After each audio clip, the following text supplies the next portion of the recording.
Mukunda Jewelers, first ever factory outlet opening soon in Jubilee Hills.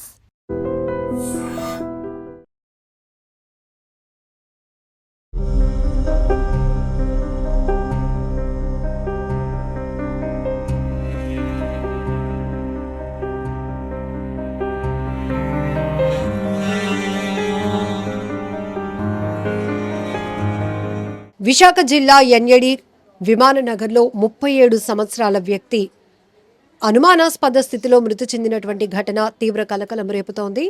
నిన్న new year సందర్భంగా స్నేహితులతో కలిసి వెళ్ళినటువంటి తన భర్త ఇట్లా రక్తపు మడుగులో అనుమానాస్పద స్థితిలో మృతి చెందటాన్ని ఆ భార్య జీర్ణించుకోలేకపోతోంది. ఇమీడియట్గా పోలీసులు ఘటనా స్థలికి చేరుకున్నారు. అనేక అనుమానాలు ఉన్నాయి, ఖచ్చితంగా ఏదో జరిగే ఉంటుంది అనే కోణంలో ఆ భార్య పోలీసుల్ని అప్రోచ్ అయ్యారు. అసలు ఏం జరిగింది? న్యూ ఇయర్ సందర్భంగా ఫ్రెండ్స్తో కలిసి వెళ్ళినటువంటి వ్యక్తి తిరిగి ఇంటికి రాకుండా ఆ స్థితిలో ఉండటానికి అసలు కారణం ఏంటి? ఆమెతోనే ఒకసారి అడిగి తెలుసుకుందాం.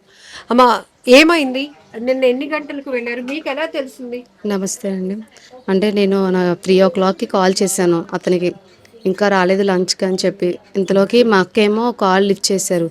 కాల్ లిఫ్ట్ చేసి ఇక్కడ విమాన్ నగర్ బ్రిడ్జ్ కింద పడిపోయి ఎవరో కొట్టేశారు అని చెప్పారు. చెప్పగానే మేము ఇంకా పరిగెట్టుకొని అలా వెళ్ళగానే అక్కడికి వెళ్ళినప్పటికీ అతను ఆ స్థితిలో ఉన్నారు. మొత్తం అంతా పడిపోయి బ్లడ్ అంతా క్లాత్ అయిపోయి అలా ఉన్నారు. వెంటనే అంబులెన్స్కి అన్నీ కాల్ చేసాం. వెంటనే కేజీహెచ్ హాస్పిటల్ తీసుకెళ్ళాం. పోలీస్ కూడా వచ్చారు, ఎంక్వైరీ చేశారు. కేజీహెచ్కి వెళ్ళగానే ట్రీట్మెంట్ అక్కడ స్టార్ట్ చేశారు. తర్వాత టెస్ట్లు అన్నీ స్టార్ట్ చేశారు. ఆ సిటీ స్కాన్లో మరి రిపోర్ట్స్లో ఏమొచ్చిందో తెలియదు, చెప్తాం బాగానే ఉంది అన్నారు. తర్వాత ఏమో హార్ట్ బీట్ కొట్టుకోవట్లేదని చెప్పారు. అప్పుడు వెంటనే తర్వాత ఒక 10 minutes తర్వాత ఏమో చనిపోయారు ఇలా అని చెప్పారు. కానీ ఒక ఇద్దరి మీద అనుమానం ఉంది మాకు. పాత కక్షల వాళ్ళు అలా చేశారేమో అని చెప్పి మాకు అనుమానం ఉంది. ఎందుకంటే లాస్ట్ ఇయర్ న్యూ ఇయర్లో కూడా అలాగే చేశారు. కొట్టేసి రోడ్డు మీద వదిలేశారు. అప్పుడు అలాగే ఒకసారి అలాగే రోడ్ల మీద మేడ మీద ఏమో వదిలేశారు, అవతల పక్కల మేడం మీద. అలా అని చెప్పి మాకు అనుమానం ఉంది. వాళ్ళిద్దరూ మా వీధిలో ఉన్న వాళ్ళందరికీ తెలుసు. ముందు గొడవలైన విషయం కూడా తెలుసు మా వీధి వాళ్ళకి. వాళ్ళ అమ్మగారి పేరు తులసి, వాళ్ళ నాన్న సోము. రమేష్ అండ్ గణేష్ వాళ్ళిద్దరి పిల్లలు. వాళ్ళిద్దరే కక్షతో మా హస్బెండ్లో చేశారని నా అనుమానం. ఎందుకంటే ఒక కర్రతోని ఇద్దరు అన్నదమ్ములు ఒక కర్రతో కొట్టి చనిపోయేంత స్థితిలో ఉంటారు కదండి. ఒక దెబ్బతో అలా కొట్టి మొత్తం బ్లాక్ అయిపోయి మొత్తం బ్లడ్ అంతా క్లాత్ అయిపోయింది కదా. ఆ కర్ర ఇద్దరు స్కూటీ మీద వచ్చారు, ఇద్దరు అబ్బాయిలు అని చెప్పారు మాకు. అక్కడ ఇన్ఫర్మేషన్ ఇచ్చారు అక్కడ విమాన్ నగర్ షెడ్లోని. కానీ ఏం జరిగిందో మాకు తెలియదు. కానీ మా అనుమానం మాత్రం ఆ ఇద్దరు అబ్బాయిలు అలా చేశారని అంటున్నారు. ఎందుకంటే ఇప్పుడు రేపొద్దున ఇదయింది, రేపొద్దున వేరే వాళ్ళు కూడా అవుతుంది. అప్పుడు కూడా యాక్షన్ తీసుకోకపోతే ఇది కరెక్ట్ కాదు. నాకు 4 years పాప ఉంది. తర్వాత నేను 4 months ప్రెగ్నెన్సీ. ఇప్పుడు మా ఇద్దరికి ఎవరు చూస్తారు? ఎందుకంటే మా హస్బెండ్ రోజు కూలి పనికి వెళ్ళి మాకు అమౌంట్ తెచ్చి పెంచేవారు. రేపొద్దున మాకు ఇంకెవరు చూసే దిక్కులేదు అతను లేకపోతే ఇంక మేమే అనాథలం అయిపోతాం. మా ముగ్గురికి ఎవరేం చేస్తారో న్యాయం చేయాలి. Thank you madam. ఏదో ఒకటి న్యాయం చేయాలి. ఇప్పుడు నిన్ను మీరు మీ హస్బెండ్ కి కాల్ చేశారు, ఏ టైంలో చేశారు? నేను కాల్ ఎవరు లిఫ్ట్ చేశారు? మా అక్క లిఫ్ట్ చేసింది 3:15కి. ఓకే. అంటే తనకి ఆల్రెడీ వాళ్ళు కాల్ చేశారు వేరే వాళ్ళు 3 ఇప్పుడు ప్రెగ్నెంట్ ఉన్నారు కాబట్టి మీరు సెన్సిటివ్ గా ఉంటారని మీకు ఇన్ఫర్మేషన్ ఇవ్వలేదు. అంటే మా అమ్మమ్మ తాత కూడా బీపీ పేషెంట్లు, అందువల్ల ఇన్ఫర్మేషన్ చెప్పకుండా కొంచెం రా అని చెప్పారు. భయపడకుండా టెన్షన్ పడకుండా రండి అన్నారు. మీ హస్బెండ్ పూర్తి పేరు ఏం చేస్తారమ్మా? మా husband Mailupalli Dileep Kumar, centering work చేస్తారు. సో వీళ్ళతో ఎప్పటి నుంచి అంటే ఒకే వీధిలో ఉంటున్నారు? ఒకే వీధిలో ఇంతకు ముందు కూడా గొడవలు జరిగాయి అంటున్నారు. ఎందుకు? కారణాలు ఏంటి? అంటే ఏం లేదు మేడం, అంటే వాళ్ళ మదర్ ఒక చిన్న అఫైర్ లా ఉండేది. ఆ అఫైర్ వల్ల వాళ్ళ అబ్బాయిలు ఇలా వచ్చి బెదిరించి అతన్ని కొట్టేవారు. అసలు ఏం జరిగిందో మాకు తెలియదు కరెక్ట్గా. ఎలా అని చెప్పి కొట్టడం అన్నీ చేసేవారు.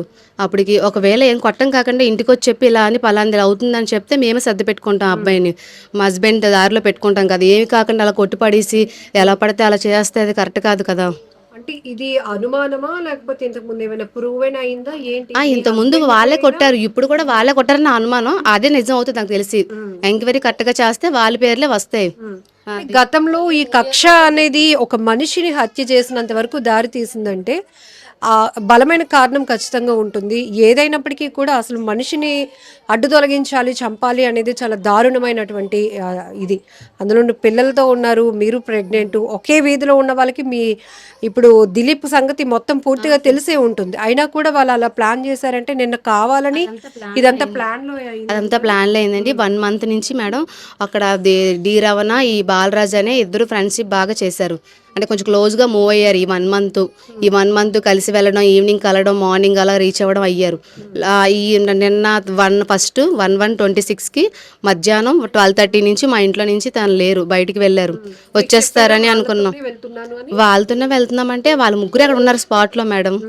వాళ్ళ ముగ్గురే అక్కడ ఉన్నారు ఆ ఏరియాలో, విమాన్ నగర్ హైవే బ్రిడ్జ్లో, ఆ బ్రిడ్జ్ కింద. ఆ ముగ్గురు కాల్ చేసి పిలిచారు అతన్ని. అక్కడ ముగ్గురికి వెళ్ళారు, ముగ్గురు పార్టీ చేసుకున్నారని చెప్పారు. లాస్ట్ వరకు అతను హాస్పిటల్లో ఉన్నప్పుడు కూడా బాలా అనుకునే లాస్ట్ వరకు అన్నారు. మరి ఏం జరిగిందో మరి తెలియదు. ఇప్పుడు మీ హస్బెండ్ తో వెళ్ళిన ఇద్దరు పర్సన్స్ లో ఒకరి పేరు బాలరాజు ఆటో అతను వేస్తారు. ఈ డీరమన్ అనేది సెంటరింగ్ వరకే అతనితో పాటు. మీకు ఏదో చెప్పడానికి ఆ పేరు వాడుంటారని అనుకుంటున్నాను. మరి అదే ఏం చెప్పలేదు మేడం. అసలు మేము మా దగ్గరకు వచ్చినప్పటి నుంచి, ఆ బాడీ చూసినప్పటి నుంచి ఏమీ లేదు అసలు. ఊపిరి పల్సే కొడుతుంది కానీ ఏం నోరు విప్పట్లేదు, కళ్ళు మొత్తం క్లోజ్ అయిపోయి ఉంది. దానివల్ల అతను ఏం చెప్పలేకపోయారు, ఏమి చూడలేదు కూడా మా వైపు. మాకేమి చెప్దామన్నాం. ఇక్కడ హెడ్ మీద హోల్ పడిపోయింది, మొత్తం అంతా బ్లడ్. ఇక్కడ కూడా కళ్ళు అన్నీ మొత్తం మూసుకుపోయాయి, మొత్తం వాచిపోయింది. మొత్తం ఫేస్ మీద కొట్టేశారు మొత్తం, అసలు కన్ను తెరవకుండా చేస్తారు. నిన్న అందరూ న్యూ ఇయర్ సెలబ్రేషన్లో ఉన్నారు, మీ ఇంట్లో మాత్రం తీవ్రమైన విషాదం. ఒక రకంగా చెప్పాలంటే చాలా బాధాకరమైన ఘటన. మీరు గర్భిణీగా ఉన్నారు, ఈ సమయంలో హస్బెండ్ పక్కని మీతో ఉండాలి, ఇంకొంచెం ప్రేమగా చూసుకోవాలి అనే ఎక్స్పెక్టేషన్ ప్రతి మహిళకి ఉంటుంది. ఇప్పుడు ఎట్లాంటి న్యాయం కోరుతున్నారు? అంటే అసలు ఎవరు చేశారా వాళ్ళకి మాత్రం శిక్ష కన్ఫర్మ్గా చేయాలి మేడం. అలాగే మాకు ఎవరు చూస్తారు రేపు పొద్దున్న కదా అర్థం కావట్లేదు. అతను ఉండేది రోజు కూలి పని చేసి అలాగే టైంకి వచ్చేవాడు, అమౌంట్ కూడా మాకు ఇచ్చేవారు. దాన్ని బట్టే మా ఆధారం, ఇంక ఎటువంటి ఆధారం లేదు. పొద్దున్న పెళ్ళప్పుడు తండ్రి ఏది డాడీ అని అంటే నీ సమాధానం ఏం చెప్పలేను. ఒకరోజు అంటే హాస్పిటల్కి వెళ్ళని చెప్తాను, ఇంకో రోజు సమాధానం నేను చెప్పలేను. అది నాకైతే న్యాయం మాత్రం కన్ఫర్మ్గా ఇవ్వాలి గవర్నమెంట్, ఏపీ నుంచి ఎలాగైనా. అది ఇప్పుడు ఇంత చిన్న పాప, అంటే తన ముందు మనం మాట్లాడలేము కానీ ఇంకొక బిడ్డ కడుపులో పెరుగుతోంది. ఒక బిడ్డకి తండ్రి లేకుండా పూర్తిగా చేశాడు. అసలు తండ్రిని చూపించే పరిస్థితి కూడా లేనటువంటి పరిస్థితి అయిపోయింది. వాళ్ళ కడుపులో ఉన్న పిల్లకి ఏదో న్యాయం చేయండి అమ్మా, ఏదో మంచి చేయండి తల్లి. కానీ మనుషులు అంత ఈజీగా చంపుకోవడాలు, ఈ ప్లాన్లు చేసుకొని తీసుకెళ్ళడాలు, అసలు ఇవంతా కూడా ఏమో ఎవరు చేశారో తెలియదమ్మా, తెలియదమ్మా. ఒకళ్ళ మీద డౌట్ వచ్చింది, అలా అనుకుంటున్నాం మేము కూడా. ఇదే సంవత్సరంకి కింద సంవత్సరము ఇలాగే దెబ్బలు తగిలాయి, ఇప్పుడు కూడా అదే టైంలోని ఇలాగ జరిగింది. ఎవరు వాళ్ళ మీదే డౌట్ వస్తుంది మాకు. నా కూతురు న్యాయం చేయండి అమ్మా, వాళ్ళ పరిస్థితి ఏంటి? ఇచ్చిన కంప్లైంట్ ఆల్రెడీ వాళ్ళిద్దరిని అదుపులోకి తీసుకున్నారా? నిన్న నైట్ వచ్చారు మేడం. మరి మా విషయం తెలియదు, ఎంక్వైరీ స్టార్ట్ చేశారు. చిన్న అబ్బాయి గారు చిన్న అబ్బాయిని తీసుకొని వెళ్ళారు, స్టేషన్లో ఉన్నారు. నియర్లీ 25-30 ఆ రేంజ్లో ఉంటుంది, 25 to 30. పెద్ద అబ్బాయి 30 అబోవ్, చిన్న అబ్బాయి 25 to 30 ఉంటుంది. అవలేదు, ఇద్దరికి పెళ్ళి ఎవరికి అవ్వలేదు. వాళ్ళ నాన్నగారు లేరా? వాళ్ళ నాన్నగారు ఉన్నారు, వాళ్ళ అమ్మగారు కూడా ఉన్నారు.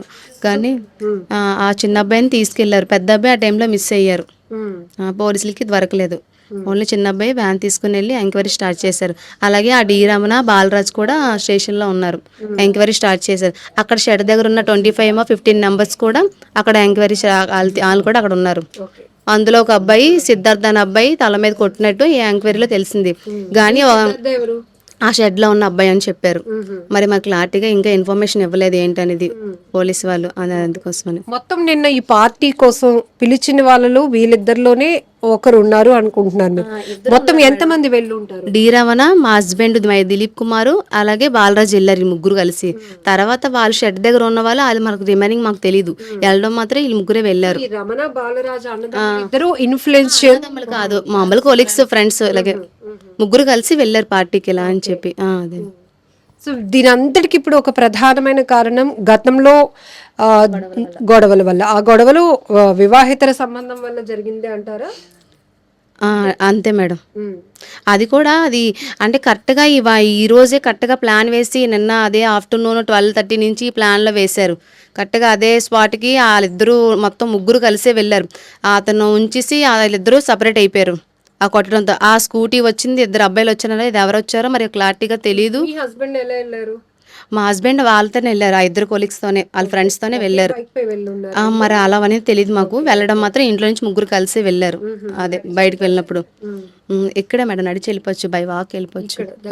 దగ్గరలోనే. అదే అక్కడ ఏం జరిగిందో మరి మనకు తెలీదు. మేము అక్కడ వెళ్ళినప్పుడు మాత్రం అక్కడ షెడ్లో ఎంక్వైరీ చేస్తే అబ్బాయి చెప్పాడు, ఈ డీరామ్ అని అతనికి తెలుసు, ఎంక్వైరీ స్టార్ట్ చేయండి అని అన్నారు. అతను అప్పుడు పోలీసులు ఏమో అతను ఫోన్లోన మా హస్బెండ్ ఫోన్ తీసుకుని ఎంక్వైరీ స్టార్ట్ చేశారు. అదే కాల్ లిస్ట్ కూడా వీళ్ళవే ఉంది. కాల్ లిస్ట్ కూడా వీలువే ఉన్నాయి, నెంబర్స్ అతని దగ్గర, అతని దాంట్లో. సో ఇప్పుడు వీధంతా మీ ఇంటికి రావటం, మీకు సానుభూతి తెలపడం ఖచ్చితంగా ఏంటంటే ఇప్పుడు మీ పరిస్థితి అందరికీ కళ్ళంట నీళ్లు తెప్పిస్తోంది. ఈ చిన్న పసిపాప, మళ్ళీ కడుపులో పాప, మీరు ఒక కుటుంబ పెద్దని అంటే మీ భర్తను కోల్పోవడం అనేది అంత అసలు మాటల్లో కూడా చెప్పలేని పరిస్థితి. బట్ ఇప్పుడు ఆ కుటుంబం నుంచి ఏమైనా చెప్తున్నారా? ఇప్పుడు మీరు ఇన్ని ఎలిగేషన్ చేస్తున్నారు కదా, నాకు డౌట్ ఉంది అని. ఇప్పుడు వాళ్ళ మదర్ ఏమైనా వచ్చి చెప్తున్నారా? వాళ్ళ మదర్ ఏం చెప్పట్లేదు మేడం. అంటే ముందు నుంచి ఎంక్వైరీ అంటే ముందు పాత కక్షలో మదర్కి మా హస్బెండ్కి రిలేషన్ ఉన్నట్టు గొడవలప్పుడు చాలా అబ్బాయిలు ఆరోపణ పెట్టి మా హస్బెండ్ని కొట్టారు. గత 2 సంవత్సరాల నుంచి ఏదో ఒక ఇష్యూ వచ్చేది. అది వల్ల అని చెప్పి ఇప్పుడు కూడా ఇలాగే చేస్తున్నారని మా అనుమానం. ఎందుకంటే వాళ్ళే చేస్తారు, ఇంకా అంతకన్నా మాకు ఎవరు ఎనిమిస్ లేరు మాకు, వీధిలో కానీ ఎక్కడ కానీ మేము అందరితో బాగానే ఉంటాం. అదే వాళ్ళ మీద మా అనుమానం. ఒక 10 రూమ్స్, అదే 10 హౌసెస్ అంతే. మీరేమవుతారు తల్లి? మా సిస్టర్ మేడం. మేము ముగ్గురు ఆడపిల్లలు, మా పెద్ద అక్క, మా మామయ్యని ఇచ్చాం. మాకు గవర్నమెంట్ తరపున న్యాయం కోరుతున్నాం. తన బిడ్డకి 2 బిడ్డలు ఉన్నారు, ఆల్రెడీ 4 months ప్రెగ్నెంట్, 4 years పాప. వాళ్ళిద్దరికి ఏదో ఒకటి న్యాయం చేయాలి, ఇది నేను కోరుతున్నాను గవర్నమెంట్ తరపు నుంచి. మనసు నిండా దుఃఖం ఉన్నా కూడా కడుపులో ఉన్న బిడ్డ కోసం, ఈ పాప కోసం తను చాలా ధైర్యంగా తెచ్చు తను అడుగుతుంది, నైట్ కూడా అడిగింది, మా డాడీ ఎక్కడికి వెళ్ళారా అంటే ఫీవర్ వచ్చింది హాస్పిటల్కి వెళ్ళారా అని చెప్తున్నాను. అలా నేను ఎంతకని చెప్పుకొని వస్తాను తనకి. వాళ్ళిద్దరికి ఏదో ఒక న్యాయం జరగాలి, వాళ్ళిద్దరి బిడ్డలకి, మా అక్కకి. ఇదే కోరుతున్నాను. కానీ ఇది మనుషులు ఉండే చోటు, మనుషులు ఇంత మరి ఉండొచ్చు కక్షలు, కానీ ఇంతలాగా ఒక మనిషిని చంపేసేంత కక్షలు మాత్రం ఉండకూడదు. నార్మల్గా కొట్టేయడమో దేంతో చేయాలి, కానీ మరీ చంపేసి ఒక మనిషి ప్రాణం పోయింది. వాళ్ళు ఫ్యామిలీ మెంబర్స్ ఎంత బాధపడుతున్నారో. అందులో అమ్మాయి ప్రెగ్నెంట్, ఎవరు చూస్తారు చెప్పండి? అలా మెయిన్ క్యారెక్టరే వాళ్ళ హస్బెండ్ లేకపోతే ఎలా బ్రతుకుతారు చెప్పండి? అందులో ఇప్పుడు ఆ అమ్మాయి రాత్రి నుంచి ఆ పాప మా డాడీ కావాలి, మా డాడీ కావాలి, ఈ రోజు వదిలేసిన రేపు మళ్ళీ స్కూల్కి వెళ్ళే టైంలోనైనా మా డాడీ దేబెట్టాలి, మా డాడీ దేబెట్టాలి అంటది. ఏం చేస్తారు, ఏం సమాధానం చెప్తారు? కానీ వాళ్ళకైతే మాత్రం మా మాయకి ఎలా జరిగిందో సేమ్ వాళ్ళకు కూడా అలాంటి పనిష్మెంట్ రావాలి. మా అక్కకు గవర్నమెంట్ నుంచి కూడా ఎంతో కొంత సహాయం చేయాలి మేడం. తన కాళ్ళ మీద నిలబడేటట్టు ఏదో ఒకటి తనకంటూ మీరు ఏర్పాటు చేయాలి మేడం. ఇదే మా నుంచి కోరుకుంటున్నాం మేము. అంటే మాతో ఎప్పుడు క్లోజ్గా ఉంటారు, బట్ ఇలా సడన్గా అయ్యిందంటే మేము నమ్మలేకపోతున్నాం. వాళ్ళ ఫ్యామిలీని వదిలేసి చిన్న పాప వాళ్ళ డాడీ కావాలని ప్రతిరోజు తనతోనే ఉంటుంది. రాత్రి కూడా అడిగింది, మా డాడీ ఎక్కడున్నారో తను పక్కన పడుకోవాలని ఉంది అని. తనకి ఏం సమాధానం చెప్తాం? I want justice. చెప్తే మేము అతను ఆపి కొంచెం భయపెట్టిస్తాం, ఇలా వెళ్ళకూడదు బయటికి, ఇలా చేయకూడదు, తప్పు అది ఇదని. అంతేకాకుండా ఇలాగ కొట్టేసి చంపేసి అంత పరిస్థితి ఉండకూడదు కదా మేడం, అది కరెక్ట్ కాదు కదా. పోనీ ఏదో కొట్టారని అంటున్నారు, మరీ చంపేంత పొజిషన్లో చేశారు. ఎన్ని మంది కొట్టారో కూడా మాకు తెలియక, అంటే లాస్ట్కి అతను అసలు లేగలేని పరిస్థితుల్లో అలా చేశారు. అదే పవన్ కళ్యాణ్ గారికి, మొత్తం ఏపీ చంద్రబాబు నాయుడుకి అందరికీ అడుగుతున్నాం, మాకు న్యాయం జరగాలని అనుకుంటున్నాం. ఎందుకంటే నా పాప భవిష్యత్తు ఉండాలి, నాకు కూడా ఉండాలి. రేపు పొద్దున్న డాడీ అనేది ఎవరు లేరు, మాకు చూసే కూడా ఎవరు దిక్కు లేదు. అతని వల్లే మేము అలా ఉన్నాం ఇప్పటి వరకు. నా కొడుకు చంపేశారమ్మా, నా కొడుక్కి చంపేసాడమ్మా నా కొడుక్కే. ఆడు చంపేసిన చచ్చినోడు కాదమ్మా, ఆడు చంపేయాలని చంపేశారమ్మా, ఆడు చంపేశారు అమ్మ. నా మనవరాలకి న్యాయం చేసినట్టు చూడండి అమ్మా. ఆ కడుపులోని బిడ్డకి ఆ తల్లికి న్యాయం జరగండి అమ్మా, న్యాయం చెప్పండి అమ్మా. అమ్మ మీకు దండం పెడతాము. మా పేదోళ్ళు మాకు ఏటి లేదమ్మా, మేము పేద బతుకుతున్నామమ్మా మేము. నా మనవరాలకి ఏటి దిక్కు లేదమ్మా, ఆయనకి ఎవడు నా మనవరాలకి. ఏమైంది పెద్దయినా? ఏంటి అసలు గొడవలు అంటే ఏమో తెలియదేనండి. పాత కక్షల మీద కొట్టుంటారు, ఇదంతా ప్లాన్ మీద చేసి ఉంటారు అని మాకు నమ్మకం బాగా. 100% వాళ్ళ మీద మాకు డౌట్. ఇంకెవరితో ఎలాంటి ప్రాబ్లమ్ ఎవరిని అడిగినా సరే దిలీప్ కుమార్ ఎటువంటి వాళ్ళు ఇటువంటి అంటే వాళ్ళే చెప్తారు, అంత మంచి కూరడు. అలాంటి నా సిట్ అంత కొడుకు నా భార్య పిల్లలు వదిలేసి మాయమైపోయాడు. ఎలా భరించుకొని ఉండగలమమ్మా?